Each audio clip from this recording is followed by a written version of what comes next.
आज कार्तिकी एकादशी आहे। मी पहिल्या आपल्या माध्यमातून सगळ्या भाविक भक्तांना, माझ्या वारकऱ्यांना सगळ्यांना मनापासून शुभेच्छा देतो।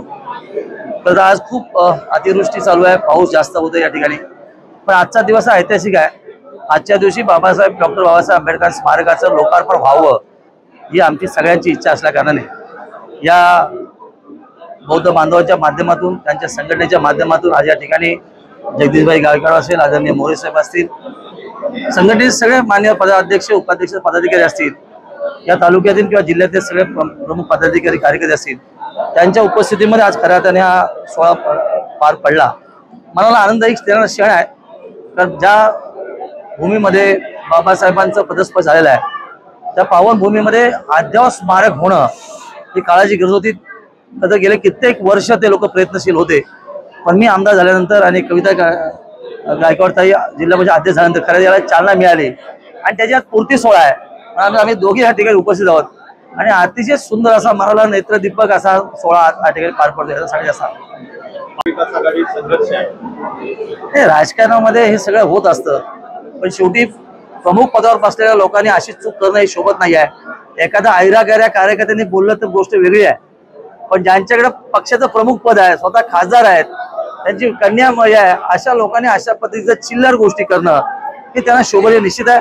आम्ही काउंटर करणारी मंडळी आहोत, जनता आमच्या बरोबर आहे। आम्ही पण एखादा प्रयोग केला त्यांना तो असह्य नक्की होईल, आमच्याकडे पण सगळे प्रयोग करायचे जादू आहेत, पण आम्ही शेवटी वरिष्ठांचा आदेश पाळणारे लोक आहोत आणि वरिष्ठांचा आदेश चालणार आहोत, पण आम्ही ज्या भूमिकेने जातो त्या भूमिकेशी आमची लोकजनता समरस आहे। भविष्याच्या काळामध्ये आगामी स्थानिक स्वराज्य संस्थांच्या निवडणुकीमध्ये देखील दिसून येणार असल्याचं चित्र आहे। कर्जतमध्ये महाविकास आघाडी बरोबर राष्ट्रवादी जाण्याचे संकेत आहेत, काय? तर बघितलं आपण टीव्हीच्या मीडियाच्या माध्यमातून आदरणीय खासदार साहेब तटकरे साहेब आणि राष्ट्रवादीचे प्रदेशाध्यक्ष त्यांनी कर्जतमध्ये भारतीय जनता पार्टी आणि उभाटा बरोबर एक अलायन्स केलेली आहे, जी आगळी वेगळी नक्की आहे। आणि त्यांची कन्या महाराष्ट्र सरकारमध्ये मंत्री आहे, ते वरच्या सरकारमध्ये एका ह्याच्या चेअरपर्सन आहेत। अशा परिस्थितीमध्ये तटकरे साहेब अशा निर्णय घेणं हे जनतेला भावना निश्चित नाही आहे, खरं तर शोभनीय निश्चित नाही आहे। पण त्यांचा जो नेहमी आहे, निवडणुकी आल्यामध्ये स्वायत्त निवडणूक असतील, विधानसभा असेल, लोकसभा असेल, ते वेगळे काहीतरी प्रयोग करायला मागतायत, पण आता हे प्रयोग चालणार नाही आहेत। आता जनता शून्य आहे। या जिल्ह्यामध्ये आम्ही 3 आमदार भरशीर आमचे मंत्री आहेत आणि ही त्यांची जी केलेली पद्धती आहे ती आणून पाहण्याचा आम्ही नक्की प्रयत्न करणार। मग त्यांनी एकला चोला असला तरी आम्हाला काही फरक पडणार नाही, आम्ही तर स्पष्ट भूमिका मांडलेली आहे। पण महायुतीमध्ये राहून महायुतीचं सगळं काय फायदा त्यांनी घ्यायचा आणि महाआघाडीच्या घटक पक्षांची युती करायची, हा आगळा वेळेचा प्रयोग करतात आणि मग निवडणुकी दरम्यान आम्ही त्याला आमच्या परिभाषेत नक्की उत्तर देऊ। पण एवढ्या मोठ्या नेत्याला हे शोभनीय निश्चित नाही। त्यांच्या वरिष्ठांनी देखील आत्मपरीक्षण करावं हा आमचा सबुरी सल्ला निश्चित आहे।